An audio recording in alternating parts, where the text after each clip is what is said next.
You're listening to The Jacob Valk Show. He's breaking down the latest and greatest in sports as only he can. Follow him on Twitter at RealJacobValk. Here he is, Jacob Valk. Hello, sports fans. Welcome to another edition of the Jacob Valk Show. I am Jacob Valk, and holy moly, baseball is back. I don't mean that in the sense of the Yankees-Nationals game and the Dodgers-Giants game. We knew that. What we didn't know was that Mookie Betts was going to become the second highest paid player in Major League Baseball history. A mammoth 12-year extension worth $365 million. That puts him ahead of every MLB player except Mike Trout. You know, it's kind of funny to help pass the time during the pandemic. I started playing out-of-the-park baseball, and I really like it. It's a really, really fun game. And obviously I'm playing as the Yankees, and I missed the playoffs with the Yankees. Just had a bunch of injuries in 2020 and couldn't overcome it. I finished with an 88-74 record. Usually, when the Yankees miss the playoffs, they go out and sign a big free agent. And there was no bigger free agent than Mookie Betts. So I signed Betts to a 10-year deal worth $400 million. When I told my dad about it, he said, "Oh, Jacob, you're crazy. He's not going to get that much. Blah, blah, blah." I wasn't too far off. Betts got more years at a lower AAV and lower total cash. But I wasn't too far off. We all knew this guy was going to get paid. It was just a matter of how much. And you can't blame the Dodgers for doing this. This is a team that has come oh so close to the World Series a bunch of times recently. They make the big trade for Betts before the pause, and then the topic becomes, oh, the Dodgers could only have Betts for 60 games. Look at everything they gave up for him. It's going to be a terrible trade. Even if they win the World Series this year, it won't matter. Well, they locked Betts up, so he's going to be a Dodger for probably the rest of his career. I'm sure the Dodgers felt extra motivated to get this deal done because they didn't want to lose him after only 60 games. I mean, even if there was a full season, they would still want to bring him back, but I don't know if they'd be as motivated. They did this really quickly. You know, the report initially came out as the Dodgers are negotiating with Betts, and then next thing you knew, it was a mammoth contract. We just didn't know how much. Now it's been finalized. And the thing is, this isn't gonna set the Dodgers that far back in terms of payroll. In 2022, they only have $73 million of guaranteed money on their books. And when 2023 rolls around, it's just Betts on the payroll. The Dodgers are going to end up building around Mookie Betts and Cody Bellinger. And they're going to supplement them with guys like Walker Buehler, Julio Urias, Dustin May, Gavin Lux, Will Smith. How can you not be excited about the Dodgers' future? In the late 70s to early 80s, the Dodgers and Yankees met in the World Series 3 out of 5 years, 77, 78, and 81. We may see a repeat of that very soon. I don't know if it's going to be this year, but I promise you, in the next 3 years or so, we're going to see a Yankees-Dodgers World Series. I don't think there's a question about that. Look, we all know the type of talent that Betts is. He's been the best player on the Red Sox since 2015. He's made 4 straight All-Star teams. He won an MVP in his age 25 season in 2018 where he hit .346. And last year was an off year for him. He hit .295 with 29 homers and 80 RBIs. That's a down year for Mookie Betts. This guy is one of the most talented players in baseball. There's no question about it. Does he deserve this contract? Look, I don't think he's the second best player in baseball. But the Dodgers had to pay him. They just had to. Betts had been outspoken about wanting to hit the open market. And if he had hit the open market, he would have gotten a huge contract. It may have been in that $400 million range. I'm not saying it would have been the Yankees, but maybe if the Mets are bought by Steve Cohen, Cohen wants to make a big splash, and he throws a bunch of money at Mookie Betts. That's certainly possible.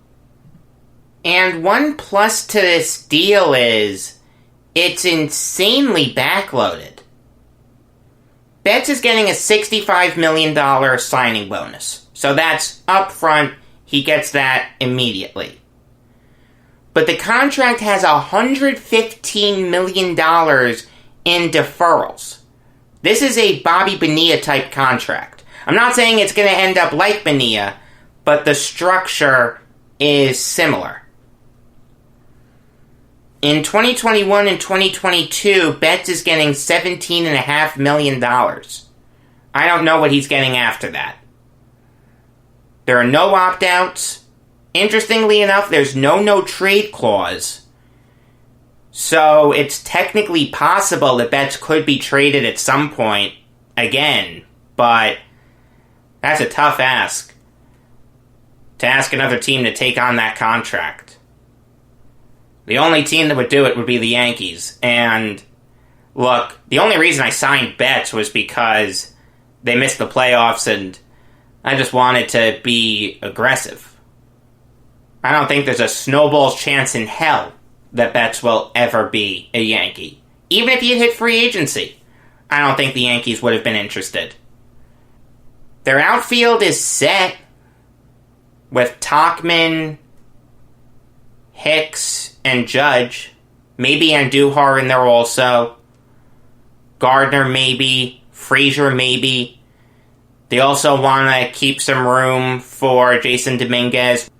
And DH, they have Stanton. And even then, Stanton can play the outfield too. He can play the corners. His most logical landing spot was the Dodgers. But the Dodgers couldn't take the chance that some team would swoop in with a crazy offer. There were a bunch of people that thought the Yankees were going to re-sign Robinson Cano once upon a time. And then the Seattle Mariners came out of nowhere and made a crazy offer and ended up getting him. That does happen. Again, I think the Steve Cohen point is valid. This guy has more money than God. What better way to ingratiate himself among Mets fans than signing a premier free agent in Betts? You can't hate this deal. You just can't. Does it guarantee the Dodgers a World Series? No. Nothing guarantees a World Series except winning a Game 7 or a Game 6 when you already have 3 wins under your belt, a Game 5 when you already have 3 wins under your belt, or a Game 4 when you already have 3 wins under your belt. Those are the only guarantees for a World Series. Garrett Cole doesn't guarantee the Yankees a World Series. As much as I love Cole, he doesn't. There are no guarantees in baseball. There are no guarantees in sports. There's guaranteed money, but there's no guaranteed team success. But this does greatly improve their odds. The Dodgers have been knocking on the door for a while, and their fans are getting restless. It's been over 30 years since they've won a World Series. They suffered through the terrible ownership of Frank McCourt. And then this new group comes in, they lure Andrew Friedman in from the Rays, and Friedman executes his plan, but he's never been able to win that last game of the season. They come close to beating the Astros in 2017. They won the pennant in 2018, but they were incredibly outmatched against the Red Sox. In 2019, they didn't even make it out of the NLDS. That, combined with the thought that the Dodgers could have traded a king's ransom in Alex Verdugo, Jeter Downs, and Connor Wong for only 60 games of Mookie Betts and David Price's corpse, I think was a huge motivation for the Dodgers to get this deal done. Is it an overpay? A little bit. I wouldn't pay him more than Harper. Stanton, when he got his big contract, was a better player than Betts. I don't think I'd pay him more than Cole. I definitely pay him more than Machado. I would have liked somewhere in the 310s range. But when you're talking that type of money, $55 million is pittance. You can't hate this deal for the Dodgers. Again, you just can't. They had to do it. They just had to. And I really think we're gearing up for some more Yankees-Dodgers World Series classics. It's going to be fun. It's going to be a lot of fun. Moving on now to the Flyers locking up Oskar Lindblom for 3 years at $9 million. And I hate to be a killjoy over this story, but I'm not crazy about it. For those of you who don't know who Lindblom is, he is a really good young player for the Flyers. Last year, he got 33 points in 81 games, and he was off to a great start this year, 18 points in 30 games. But then, in December, he was diagnosed with Ewing sarcoma. He missed the whole season. There was a real chance that he was never gonna play hockey again. I mean, obviously, whenever you get cancer, there's a risk that you'll never be able to recover from it. And fortunately, Lindblom beat it. He is cancer-free. And the Flyers wanted to reward him with a big extension. Look, it's a nice story, but $3 million for someone who's coming back from cancer?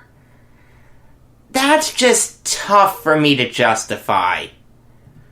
I understand it's not his fault that he didn't play, but you're giving $3 million a year to someone who, I'm not an oncologist, but I think it's a fair bet to say that this cancer can come back. And also, after this treatment, I don't know exactly what he had. He may have had chemo, he may have had radiation, he may have had something else. I don't know. It's not a far-fetched notion to assume that he'll never be what the Flyers hoped he'd be before the cancer. The Flyers are paying him as if he never got cancer. I hate to be the bearer of bad news here, and I'm happy for Lindblom. Alright, he deserves this contract from a humanitarian perspective. But from a sports perspective, to give someone $9 million over 3 years, when they have as checkered of a health record as you're ever going to find, that's tough for me to get behind. I'm not saying the Flyers should have let him go, but why not sign him to a 1-year deal? And you could just say to him, look, we're not comfortable giving you a big multi-year contract because of your cancer. Play a full season. We know you're immensely talented. Go out there and prove it. That's a very understandable mindset. I have no idea if he's ever going to be the Lindblom that the Flyers think he can be. I understand Mario Lemieux, but Mario Lemieux is such a special talent. This guy isn't Lemieux. He's a really good young player. He's not a Hockey Hall of Famer yet. Can he get there? I mean, he's just finishing up his 3rd season in the NHL. As it stands right now, absolutely not, but anything's possible, I guess. I think he's going to be a really good player. I'll tell you that. It's a good feel-good story that Lindblom got this contract, but if I'm looking at it from a Flyers perspective, I wouldn't have given him 3 years. Give him 1 year. Let him earn his big boy contract. Moving on now to the NFL, and we still don't know the specificity of all the coronavirus rule changes that are going to be in place for this season, so not going to talk about it. Instead, I'm going to talk about Mike Zimmer getting an extension. And I really like Mike Zimmer. I think he's a really good coach. He's been with the Vikings for 7 seasons. That's a really long time in the NFL. He's made the playoffs 3 times with 3 different quarterbacks, Bridgewater, Keenum, and Cousins. They almost made the Super Bowl if Nick Foles didn't have that magical run in the 2017 or 2018 playoffs, however you want to word it. I mean, the Vikings got blown out in that game, but Foles was fantastic. He's a defensive guy. The defense under him has always been great. Will the Vikings win a Super Bowl in the next 3 or 5 years? Probably not. If I had to put money on it, I'd say no. Because there are teams like the Chiefs and the Ravens and the Niners whose futures are just brighter than the Vikings. But I think they'll always be competitive. I think Zimmer's a really good coach. If he was allowed to have his contract lapse, he'd be out of a job for 2 seconds. Another team would scoop him up like that. I mean, seriously. Really good move for the Vikings in locking him down. I don't know how long the extension is for, but he deserves it. The last story that I want to talk about, and then I'll do decades of dumbass decisions, is the Cardinals cutting ties with Brett Cecil. He was signed to a huge contract in 2017, 4 years, $30.5 million. He was coming off some really good seasons with the Blue Jays. I remember when he first came up, he was a really highly thought of starting pitching prospect. It didn't work out for him in the rotation. Then he went to the bullpen and became a really good lefty out of the pen. And he got a big contract from the Cardinals. It worked out his first year, but after that, it was all downhill. 2018, he had a 6.89 ERA. He didn't pitch at all in 2019. He got hurt. And the Cardinals aren't going to let him pitch in 2020. One thing that I think is kind of interesting is these teams moving on from these bad contracts. I mean, realize they only have to pay these guys the prorated amount. So it's not like Cecil's due his full amount of money. He's not due $7.25 million. He's due whatever 60 games worth of that is. That makes releasing him a lot more palatable. There will be a team that picks him up. The Rays make sense. The Rockies make sense. The Dodgers signed Jake McGee, which made sense. McGee's a solid lefty. You need at least two. It's possible that Cecil can regain his late Blue Jay, early Cardinal form. Like I said, I think the Rays and Rockies make sense for him. The Rays after losing Poche, and the Rockies after losing McGee. I think Cecil will land on his feet. Alright, it's time for decades of dumbass decisions.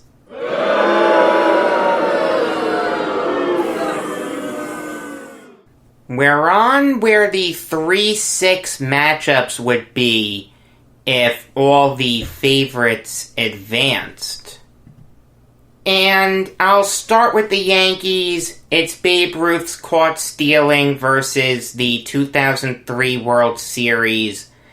Game 7 of the 1926 World Series ended with Babe Ruth getting caught stealing second base. It would be the equivalent of Giancarlo Stanton trying to steal second base. Ruth said later that he was trying to catch the defense off guard, but it didn't work. It's widely regarded as one of the worst moments in Yankees history. That's going up against the 2003 World Series. My father reminded me of this the other day. The 2003 World Series was the first World Series that I went to.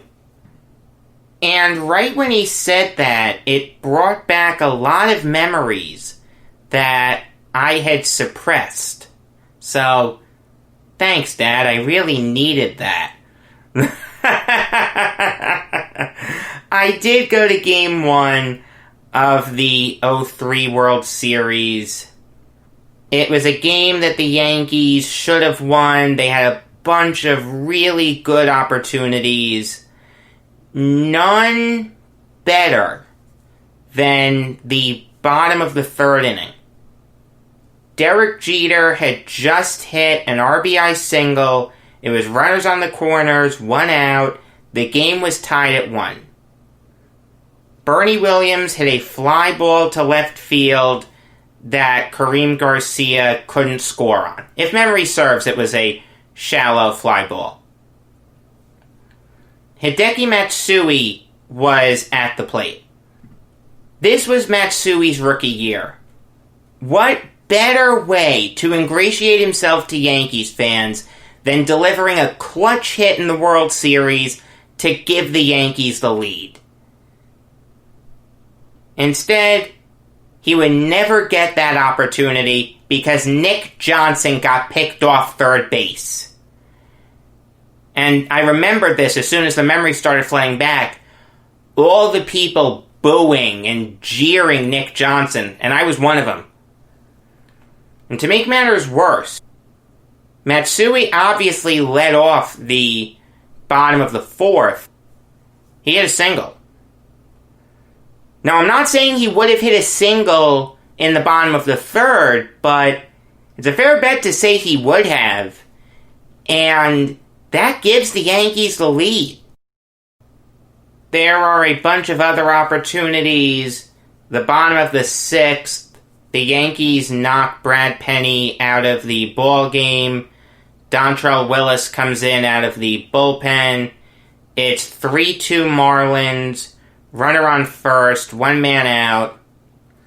Jorge Posada grounds into a force out at second. He then steals second, but Jason Giambi grounded out to the shortstop. In the bottom of the eighth, the Yankees had runners on the corners, 2 men out. Ugueth Urbina came in for the 4-out save. Posada up. He had delivered a big hit in Game 7 of the ALCS that year to tie the game. Everyone was thinking he could do it again, and he struck out. Even in the bottom of the ninth, Jason Giambi drew a leadoff walk. David DeLucci pinch ran for him. Aaron Boone flew out to the right fielder. Ruben Sierra drew a walk. So runners on first and second, 1 man out. Just 1 run ties the game. Instead, Alfonso Soriano strikes out, and Nick Johnson flies out to the center fielder.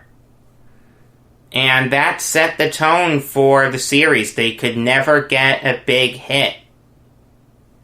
That is worse than Babe Ruth getting caught stealing. It just is. Ruth made up for it later with 27 and 28. The 03 World Series loss, it took the Yankees 6 years to recover from that. And it took 4 really bad playoff losses, too. 04, blowing the 3-0. 05, 06, and 07. Back-to-back-to-back ALDS losses. 05 to the Angels. 06 to the Tigers. And 07 to the Indians. And their midges. Like I said, the 2003 World Series is much worse than Babe Ruth getting caught stealing. Moving over to the Islanders now, we have firing Neil Smith versus Alexei Yashin. Neil Smith was hired as Islanders GM after Mike Milbury left that post. He wasn't fired. He, quote-unquote, moved up into another position, but he was removed from all hockey decisions, thank God. Charles Wang got the hire right in bringing in a Stanley Cup winning GM in Neil Smith. Smith immediately brought in some really key players, guys like Victor Kozlov and Andy Hilbert and Richard Park, etc., etc.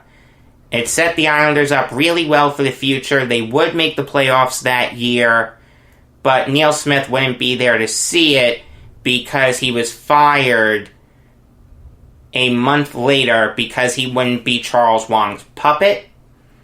Pat LaFontaine resigned in protest to drive a wedge between the two parties that still hasn't been resolved. LaFontaine is still not on good terms with the Islanders. And Charles Wang found his puppet in the backup goalie, Garth Snow. That's going up against Alexei Yashin. The Senators couldn't wait to get rid of Yashin because he was really a miserable teammate, not a good person there. Milbury pulls off a huge trade for him, trading Bill Muckle, Zdeno Chara, and the second overall pick in the 01 draft, which would be used to select Jason Spezza. Funnily enough, 2 years after that trade, the Islanders would meet the Senators in the playoffs. they would lose in 5 games. Game 1, they played great. Game 3, they were okay, but other than that, they were lifeless. Without Chara and Spezza on the Senators, though, it's fair to wonder if the Senators win that series or not. I think the Islanders may have had a good chance of winning that series, and they definitely would have beaten the Leafs the year prior. This is without question the toughest matchup so far. I'm still having doubts about it, man. I mean, if the Islanders don't fire Smith, maybe they don't go on their youth movement in the late 2000s, early 2010s. So they don't end up with Tavares and Bailey, but they probably end up making the playoffs.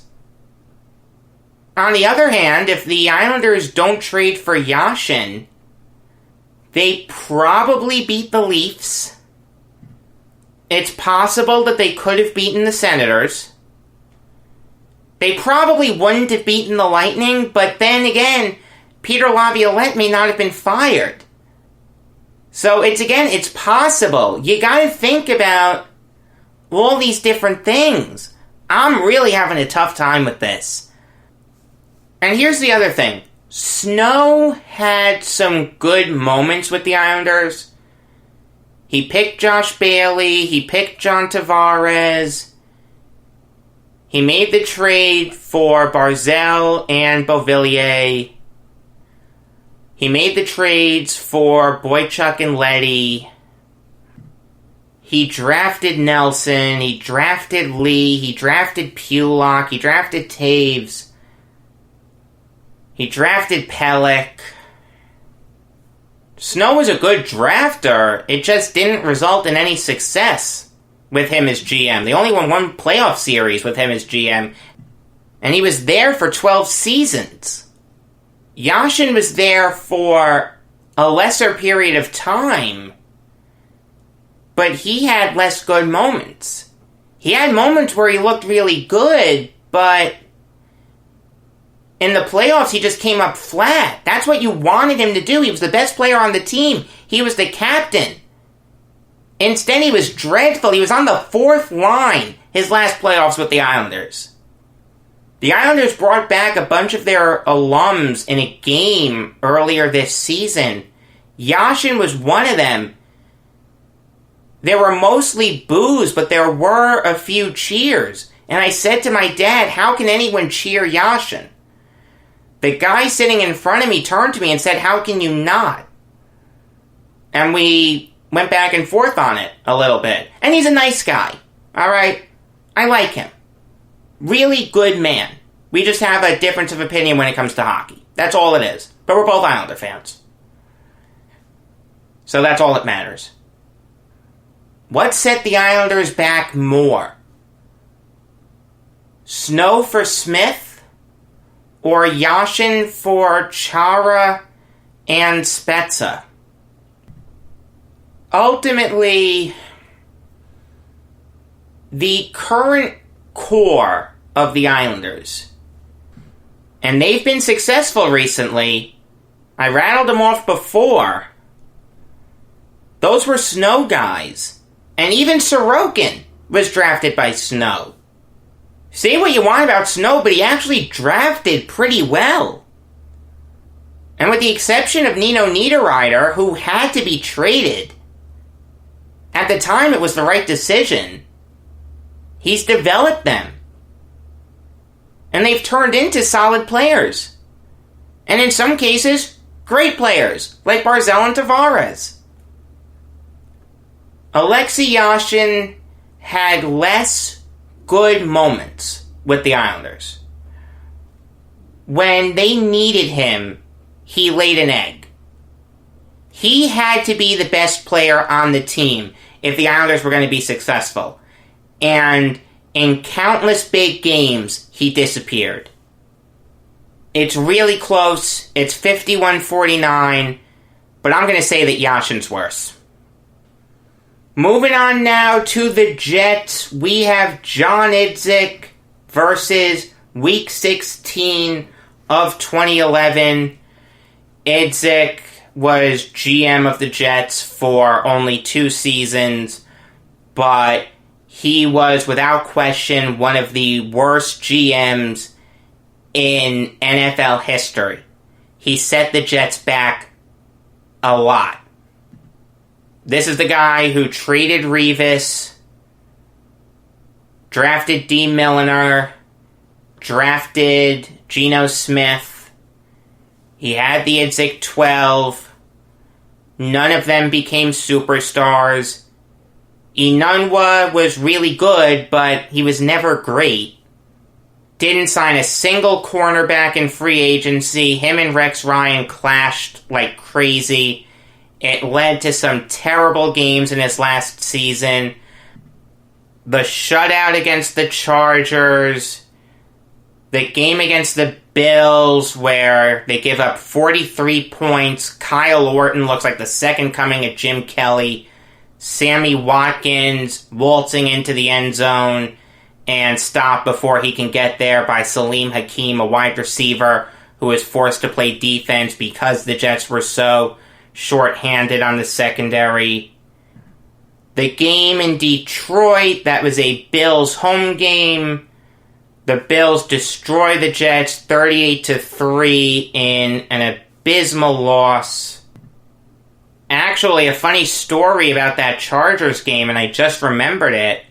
I had tickets to see a Broadway show that day, but I got sick. I couldn't go. The one plus was that I got to stay home and watch the Jets. They ended up putting up one of the worst performances I've ever seen. Geno Smith and Michael Vick combined for only 74 passing yards. Chris Ivory, Chris Johnson, and Bilal Powell combined for 74 rushing yards. That's 148 yards between their quarterbacks and their running backs. Every time I woke up from my nap that I was taking because I was sick, I was sleeping it off, the score just kept getting worse and worse and worse. It was a joke. That's going up against the Victor Cruz game, Week 16 of 2011. I was in Disney, happiest place on earth. No one was more upset than me. I'm following the game on my phone. I'm on the monorail, and I just see the Jets losing this game. They needed to win it. Brian Schottenheimer with the terrible game plan to have Sanchez throw 59 passes. On the monorail, it was a commercial, and my parents asked what's going on in the game, and I just shoot them a death stare. Like, if looks could kill, I'd have been an orphan. And meanwhile, after that, they're trying to make me laugh. It's like, let me be upset. My team is losing the most important game they've had all year. Let me be upset. No, Jacob, it's Disney. You should be happy. Blah, blah, blah. No.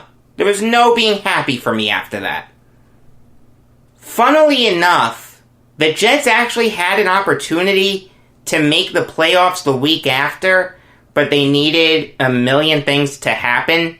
The chances of them making the playoffs after that loss was minuscule. But it was technically possible. Idzik was 2 years of dumbass decision after dumbass decision. You see what I did there? John Idzik is worse. Moving on now to the Nets, we have the death of Drazen Petrovic versus selling Kyle Korver.